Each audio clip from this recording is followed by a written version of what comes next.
The porch door slammed open, and a piercing, high pitched scream tore through the quiet suburban air. You must be proud, Tracy. You've destroyed our family. My mother, Susan, said that hysterically. Next to her, the deputy sheriff held up a thick stack of papers, his voice void of any emotion. This is a court order, ma'am.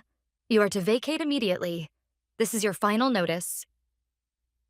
From inside the house, my sister Katie stumbled out, sobbing uncontrollably. Her arms were weighed down with several oversized designer bags that looked completely out of place in her small frame. I was perhaps a demon. I murmured quietly to myself and laced my fingers on the steering wheel. I don't think I was ever that calm, not even when I stared at anatomy charts in med school. My mind was like a still sea after a storm had swept everything away. My mother noticed my car parked across the street. Her face was twisted with hatred as she pointed a trembling finger directly at me. Even hearing those words, my heartbeat didn't quicken. There was no sympathy, no regret. Only the cold, surgical resolve of a doctor holding a scalpel, ready to end what needed to be ended. My father left a silent promise that my daughter Nicole and I should be able to live safely. Who had trampled that promise underfoot? Why had it come to this? Just a few hours ago, I was only thinking of the warm pancakes I would share with my daughter. The clock read 8 a.m. After a grueling 36-hour shift in the trauma unit, I was finally done. Leaving behind the chaos of the ER, I walked toward the parking lot, blinded by the morning sun. My thoughts were hazy, clouded by caffeine and exhaustion. First, I headed to the home of Nicole's best friend, where she had spent the night. She had been counting down the days, excited for the weekend sleepover. When I rang the doorbell, Nicole appeared in her pajamas, rubbing her sleepy eyes as she ran toward me. Mom, you're home. I'm back, Nicole. Did you have fun? Yes, so much fun. Her bright smile thawed my stiffened heart just a little. I buckled Nicole into the passenger seat, and we drove along familiar streets. You must be hungry. Once we get home, I'll make you warm pancakes. Yay, can I put lots of syrup on them? Of course. With such ordinary yet precious conversation, we headed home. Parking in front of the porch, Nicole and I walked toward the front door. I shed my heavy scrubs and enjoyed a warm breakfast with my daughter. That was all that mattered. But when I was at work one day, that ordinary morning came to a sudden end at that very door. I received an unbelievable phone call from Nicole. Mom, the door. It won't open. Won't open? What do you mean? I don't know. The key won't go in. Mom, maybe someone changed the locks. The impossible possibility in her voice froze me. Beyond Nicole's fear, I thought I saw Susan and Katie's mocking smiles. I told my supervisor, "There's a family emergency," and bolted from the hospital without waiting for approval. Outside, the rain poured like someone had turned a bucket upside down. The wipers flailed wildly, and the rain distorted everything I saw, except the single path leading to my house. The engine roared. The rain pounded on the asphalt, and beneath my ribs, my heart thumped like an alarm bell. Everything else seemed to vanish from the world. Turning the corner onto my private driveway, my heart froze. Under the dim orange light of the porch, I saw a small figure. Nicole. She was crouched down, hugging her backpack like a shield. I slammed the car into park and ran toward her, ignoring the rain and leaving my umbrella behind. Nicole. She slowly lifted her pale, cold face to me, her lips purple from the chill. I rushed to her, holding her tight, so tight until she felt warmth again. Mom, I'm sorry. You haven't done anything wrong. Nothing at all. I gently stroked my trembling daughter's hair and slowly lifted my face. Then I fixed my gaze on the wooden door, the source of all this chaos. It was then that the front door began to open, as if a stage curtain were being drawn. Standing there was my mother, Susan. She held a wineglass in her hand. Her expression gave away not a hint of concern for her soaked daughter and granddaughter. Only a cold, sharp irritation, the kind reserved for unwelcome guests. You changed the locks, I said, my voice flat in a way that even surprised me. Susan let out an exaggerated sigh. Yes, I changed them. I thought it was finally time for some peace and quiet. Behind her, my sister Katie peeked out, eyes sparkling with curiosity and barely concealed superiority. What do you think you're doing? Doing exactly what I said, Tracy. Susan sipped her wine and then, as if declining a restaurant reservation, added casually, Katie and I decided that you two won't be living here anymore. For a moment, the world went silent. Susan's words stabbed at my eardrums like a cold knife, paralyzing my thoughts. I could hear Nicole holding her breath beside me. Katie showed the tiniest flicker of guilt, but her eyes were laughing. Normally, maybe I would have screamed. Maybe I would have cried and pounded on the door. But what flared inside me was not a raging fire. It was colder, harder, a block of ice at absolute zero. I studied Susan and Katie's faces quietly, weighing them like a doctor examining a patient's chart. Then I slowly said, I see. Those few words were nothing like the reaction they expected. Susan's brow furrowed in suspicion. What did you say? You heard me. I said no more, placing my hand over Nicole's small one. Then, turning my back on them, I began walking slowly through the rain step by step, feeling the weight of their bewildered gaze on my back. Back at the car, I helped Nicole into the passenger seat, cranked the heat to maximum, and settled in. Mom, what are we going to do now? I met my daughter's worried eyes with the calmest smile I could manage. It's okay, Nicole. Everything will be fine. First, let's find somewhere warm so you can take a bath. I started the car, watching our home disappear into the rain-soaked darkness in the rearview mirror. That house was no longer a safe place. We headed for the airport. And then we prepared to leave for Hawaii. I arranged time off at the hospital with the help of my colleagues, booked first-class tickets, and we left immediately. There were no special plans, just a long overdue vacation for me and my daughter. Even so, my mind remained surprisingly clear, calculating the next steps. This was not revenge. It was a logical process to reclaim what had been taken. Nicole finally fell into a peaceful sleep in the hotel bed, the stress and exhaustion of the day pulling her into deep slumber. Watching her innocent face, I made a silent vow. Nothing else would be taken from her.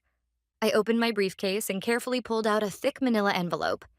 It was hidden among medical papers, but always safely preserved. Inside were the documents for my father's living trust. He had arranged it secretly with a lawyer months before his death. The weight of the papers pressed into my palm, heavy with significance. These were not just documents. They were my father's shield and final act of love for Nicole and me. I found the business card of our lawyer, Robert, and tapped his number into my phone. The clock read past 3 a.m. By normal standards, this was not a time to make a phone call. But I had painfully learned today that normal standards did not apply to certain people. I had to rely on extraordinary people in extraordinary times. After a few rings, a calm, measured male voice came through, alert and awake. Tracy? Yes, Robert, I'm sorry to call at this hour. No, it's all right. Honestly, I suspected that a call from you at this time wouldn't be good news. There was a resonance in his voice that suggested he understood everything already. I drew in a deep breath and spoke quietly. It seems the time has come. I could hear Robert exhale sharply on the other end. I see. So it has come to this. Tell me what happened. My mother and sister forced me out of the house. They changed the locks, claiming ownership. Nicole was there too. Outside, in the rain. What? No, I shouldn't get too emotional now. Are you and Nicole safe? Are you in a secure place? Yes, we're in Hawaii. And the documents, they're with me now. At those words, Robert replied with quiet strength. Good. With that, you will never lose. You are the rightful custodian of the house. They are nothing more than trespassers. Robert's resolute words were like a single beam of light piercing through the darkness. Trespassers. I repeated the word, letting it sink in. Yes. Under the law, they have no rights. They are mere intruders. His words cleared my mind even further. This was not an emotional family squabble. It was a legitimate response to a violation of legal rights. I understand. My wishes are simple. To protect what my father left behind and to safeguard Nicole's future. We will proceed with the necessary steps calmly and methodically. You are strong, Tracy. Yes, we should act according to the law. Methodically, deliberately, and with certainty, Robert said, his voice full of unwavering trust. Please, recover our home for us in the fastest, most certain way possible. I understand. Here's the plan. First thing tomorrow morning, I will prepare a formal eviction notice in my name and send it by certified mail. They will have 48 hours to comply. If they do not vacate within that period, we will immediately petition the court for a forced eviction. Your dedication to your father, combined with the fact that they left Nicole in the rain, will ensure the judge grants the order without hesitation. Finally, the sheriff's office will carry out the order. The weight of the word sheriff hit me. It was real. Imminent. Are you all right with this? Robert asked, double-checking. I gently brushed Nicole's sleeping cheek. To protect this warmth, I could become a demon if necessary. Yes, this is the path they chose themselves. I exhaled quietly after I ended the call. The legal path was set. All that remained was its execution. Looking at Nicole's peaceful face in her sleep, memories from long ago resurfaced. Why had Susan gone to such lengths to expel me? Perhaps our natures were fundamentally different. My mother thrived on emotional waves, seeing empathy as the core of communication. In that world, Katie had a natural talent. I, from a young age, had internalized emotions, analyzing life logically. In my mother's eyes, my calmness was perceived as coldness, incomprehensible and unacceptable. So I stopped playing the daughter she wanted me to be. Instead, I walked straight along the path I believed to be right. It was undoubtedly a lonely road, but it shaped the unshakable person I am today. And one person had always seen my true nature: my father. One night, while I was reading a thick medical text in the study, he quietly said, "Tracy, you look at the heart of things. That quiet strength isn't something everyone has. You are fine just as you are." Those words became my compass. What I am about to do is not emotional revenge. It is a necessary battle to protect the dignity of the person my father believed me to be, and the future he entrusted to me and Nicole. I quietly clenched my fists. A week had passed since I was driven from my home. During that time, I had not simply waited idly. I stayed in daily contact with Robert, cared for Nicole's emotional well-being, and quietly honed my mind for the day to come. Meanwhile, Katie's social media broadcasted their foolishness to the world. Here's to a new chapter. The caption accompanied a photo of Susan and Katie raising wine glasses in the study that had once belonged to my father, smiling broadly as if celebrating victory. In the background, the bookshelf filled with memories of my father had been removed, replaced by tasteless decorations that peeked into the frame. They were unknowingly broadcasting evidence of their own crime to the world. It was the evidence that would strangle them, yet they had no idea. They didn't have a clue that it had become the bell tolling the end of their brief paradise. That day, the postal worker handed over what appeared to be an ordinary envelope to them, but the sender's field bore the unfamiliar stamp of a law firm, along with a green certified mail sticker affixed to it. "What's this?" Katie accepted it hesitantly and handed it to Susan in the living room. "Probably some kind of sales pitch again," Susan said, presumably opening the envelope elegantly with a wine glass in hand. But as her eyes scanned a few lines, her fingers froze. I could imagine the color draining from her face. Notice of eviction. Trespassing. The rightful authority over the property resides with the trustee, Tracy Baker. Legal basis. Living trust created by the deceased. "Mom, what's wrong?" Noticing her mother's reaction, Katie snatched the document and peered at it herself. Her cheerful expression froze instantly. "You've got to be joking. Trespassing us? What does this mean?" The wineglass slipped from Susan's trembling hand, shattering loudly on the floor. The high-pitched crash sounded like a fanfare announcing the end of their fragile kingdom. Broken glass scattered across the floor, but neither Susan nor Katie had the composure to clean it up.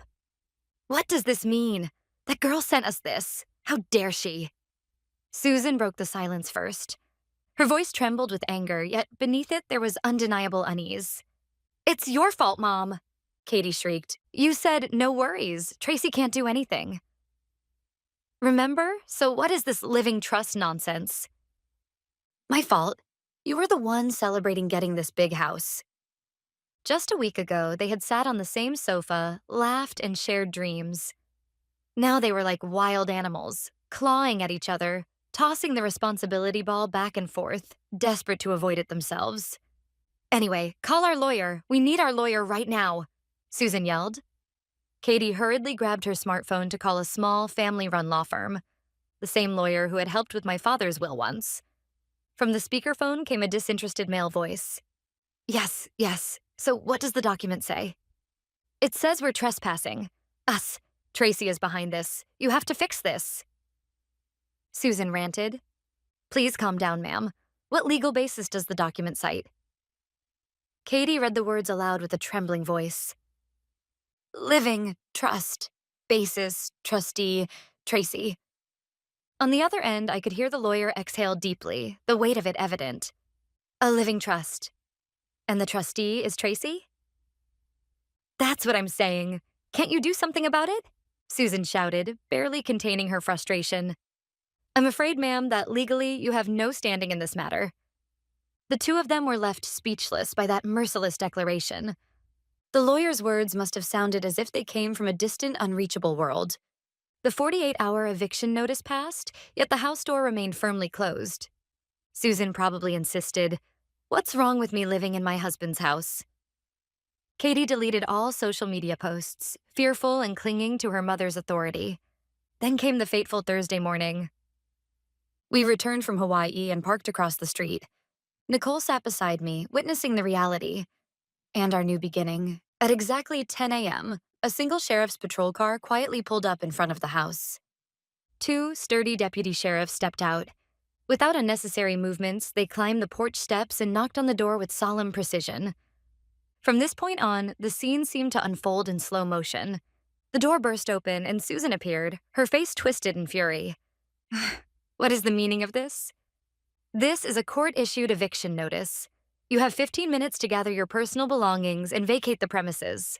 The sheriff's calm voice rang out, cutting through the quiet morning air. Don't be ridiculous. This is my house, Susan shrieked. Katie was sobbing as she yelled, This is a violation of our human rights. But in front of the enforcers of the law, their hysteria was nothing more than empty noise. Slowly, curtains began to open in the neighboring houses. An elderly couple on a morning walk paused, looking on curiously. From the second-floor window across the street, a young resident even raised a smartphone to record. The news would spread through the neighborhood in an instant. They weren't losing just the house. They were losing the facade of social credibility they had built over the years. 15 minutes later, both women were escorted out, crawling as if through shame. Katie dragged a bag stuffed with clothes, crying, while Susan clutched a single-framed photo like the last piece of her pride. Spotting me, Susan screamed through gritted teeth. You must be proud, Tracy. You've destroyed our family. I simply met her gaze quietly. It was you who destroyed it, I thought silently. I waited patiently until the sheriff's patrol car turned the corner and disappeared from view. The street returned to its usual calm, but the scars left on that house would not fade so easily. Mom, can we go in now? Nicole looked up at me, her eyes wary. I gently stroked her head and forced a reassuring smile. Yes, of course. Let's go home. With trembling hands, I inserted the new key from the sheriff into the lock. The dry click sounded as the heavy door swung open. Inside, the house was filled with the chaos they had left behind, and a faint, cheap perfume lingered in the air. Half-empty mugs, scattered shoes, magazines tossed across the sofa, like a robber had left in a hurry. I went to the living room and opened every window. Cold, fresh air filled the rooms, chasing out the stagnant atmosphere. Nicole, go see your room. You can rearrange it however you like, I said. Really? Yay! She bounded up the stairs, her joyful voice breathing life back into the house. Over the following weeks, our peaceful days settled in. On weekends, we painted my late father's study together, turning it into Nicole's study room. She chose a bright sky blue for the walls. Meanwhile, updates on Susan and Katie came through Robert as routine reports. After being evicted, the two had moved into the small apartment Katie had rented. But life there could not possibly work smoothly for Susan, the former queen bee who had pampered Katie. Money was the biggest problem. While living in the house, I had covered most expenses: property taxes, high utility bills, and maintenance. They had taken full advantage of that, and neither had the financial means to live independently. Susan's small pension combined with Katie's part-time income was nowhere near enough to sustain city life. Katie began posting on social media about enduring emotional abuse from my parents. Susan, meanwhile, called mutual friends, tearfully claiming she had been betrayed and used by her daughter. It was a quagmire. The sharp blades they once directed at me were now aimed at each other. With Tracy, their common enemy, gone, only resentment remained between them. Even hearing these reports, my heart remained strangely calm. No joy, no sympathy. It had simply happened as it was meant to. 3 months had passed since I regained the house. One afternoon, an unfamiliar number called my phone. Hello? Tracy, it's me, your Aunt Cindy. It had been years since I'd last spoken to my mother's sister. There was a mixture of awkwardness and urgency in her voice. I heard about your mother. It sounds really rough. She's barely able to eat. Aunt Cindy continued, her words steeped in sympathy. Even Katie says she can't take it anymore. They argue every day. It's tearing them apart. Tracy, no matter what happened, they're still your blood. Couldn't you, just this once, help them? Even as I listened, my heart did not waver. Thank you for calling, Aunt Cindy. But the situation my mother and Katie are in now is the result of their own choices. It isn't my place to intervene. My calm tone left her speechless. After a few awkward seconds, she ended the call. This is it, I thought. It's finally over. But that night, an email arrived. The sender was Katie. No subject line, just 2 short lines in the body. I don't know what to do anymore. How did it come to this? It wasn't an apology, nor an excuse, nor a plea for forgiveness. It was simply the weak SOS of a lost child. I didn't want my peace disturbed again. I didn't want Nicole to be dragged back into that ugliness. That was my truth. I closed my laptop and gazed out the study window at the moonlit garden. The garden my father had loved. When I closed my eyes, I could almost hear his voice. Fragments of the many things he'd told me over the years, as a doctor, as a man, as a father. Listen, Tracy. Forgiving someone isn't for their sake. It's so the future you won't be chained to the hatred of the past. Yes, that was what he always said. Forgiveness is not a pardon for others. It is a key to free oneself. I didn't want to welcome Susan or Katie back into my life, but I also didn't want to be ruled by the past any longer. With that resolve, I opened a new message and typed Robert's email address into the recipient line. I made a decision. The email from Brittany could be seen as a silent cry for help. Ignoring it, I realized, thanks to my father's teachings, would only mean allowing myself to remain bound by the hatred of the past. Through Robert, I arranged to meet them once, on the condition that they sign a legally binding document. When my mother and sister appeared in the hotel lounge, they were unrecognizable, their once proud figures hollowed by reality. I broke the heavy silence first. I didn't come here to forgive you. That's no longer possible.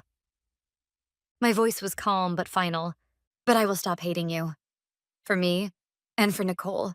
The chain of resentment ends here, today. It was as if those words shattered the last dam inside my mother. I'm sorry, she whispered, her voice breaking. Tracy, I was wrong. All of it. It was the first and only true apology I ever heard from her. I accepted it silently, then placed a single file on the table. In here are contact numbers for social services and counselors. This is the last and only help I can offer. No money, just a small map to keep them from total isolation. We exchanged no further words. We stood, turned, and never looked back. Half a year later, spring sunlight poured into our garden. Nicole and I, covered in dirt, were planting colorful flower seeds together. Mom, look, new sprouts. Her bright voice rang through the peaceful air. This house, my father's legacy, has been our promised home. Here we would live, not to nurture hatred, but to grow hope. As I looked up at the wide, clear blue sky, I made that silent vow. To my father, and to myself.